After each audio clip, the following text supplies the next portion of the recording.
ఒక రోడ్డు ప్రమాదాన్ని కూడా రాజకీయ కక్ష సాధింపునకు ఆయుధంగా మార్చుకునే స్థాయికి చంద్రబాబు ప్రభుత్వం దిగజారిపోయిందని వైఎస్ఆర్సీపీ అధినేత మాజీ సీఎం వైఎస్ జగన్ మండిపడ్డారు. ఉత్తరాంధ్రకు చెందిన బీసీ నాయకుడు మాజీ మంత్రి సీదిరి అప్పలరాజు కుమారుడిపై రోడ్డు ప్రమాదానికి సంబంధించిన సెక్షన్లకు బదులుగా హత్యానేరం అభియోగాలు మోపి అరెస్ట్ చేయడం, ఆ తర్వాత ఆయన తండ్రి సీదిరి అప్పలరాజును కూడా అరెస్ట్ చేయడం రాజకీయ వేధింపులకు పరాకాష్ట అని పేర్కొన్నారు. ఈ మేరకు వైఎస్ జగన్ సోషల్ మీడియా ఎక్స్లో పోస్ట్ చేశారు.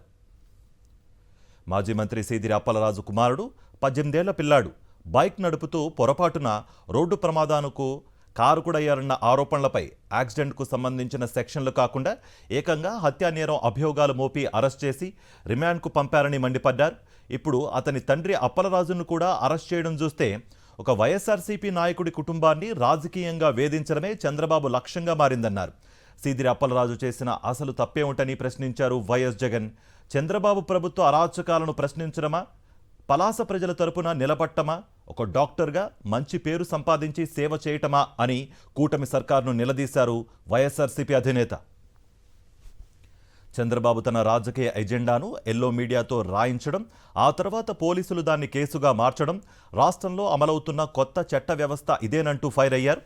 టీడీపీ నాయకులు, మంత్రులు, వారి కుటుంబ సభ్యులు, అనుచరుల వల్ల జరిగిన రోడ్డు ప్రమాదాలన్నింటికీ ఇదే వర్తింపజేస్తారా అని ప్రశ్నించారు. టీడీపీ నాయకుడి కుటుంబ సభ్యుడు వాహనం నడుపుతూ ప్రమాదం చేశాడన్న ఆరోపణలొస్తే మరి ఆ మనిషిని, వారి కుటుంబంలోని ఇతర సభ్యులను కూడా ఇలాగే అరెస్ట్ చేస్తారా అని ప్రశ్నించారు. ప్రభుత్వ వైఫల్యాలు, అవినీతి, ప్రజా వ్యతిరేక నిర్ణయాలను ప్రశ్నిస్తున్న నాయకులను కేసుల్లో ఇరికించి వారి గొంతుకులను నొక్కాలన్నదే ఈ అరెస్టుల వెనుక కనిపిస్తున్న కుట్ర అంటూ పోస్ట్ చేశారు.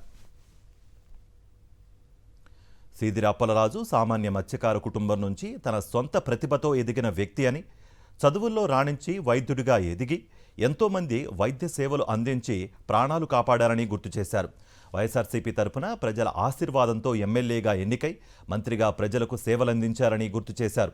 అలాంటి వ్యక్తిని తప్పుడు అభియోగాలతో నేరస్తుడిగా చిత్రీకరించాలని చూడటం అత్యంత దుర్మార్గం అన్నారు. అరెస్టులతో వైఎస్ఆర్సీపీని భయపెట్టలేరన్నారు వైఎస్ జగన్. ప్రజల కోసం పోరాడే ప్రతి నాయకుడికి, ప్రతి కార్యకర్తకు పార్టీ పూర్తి అండగా నిలుస్తుందన్నారు. అధికారం శాశ్వతం కాదని, ఇవాళ చంద్రబాబు పెడుతున్న ప్రతి తప్పుడు కేసు, చేయిస్తున్న ప్రతి అక్రమ అరెస్టు, అధికార దుర్వినియోగం, వీటన్నింటినీ ప్రజలు సహించబోరని తప్పక గుణపాఠం చెప్తారన్నారు వైఎస్ జగన్.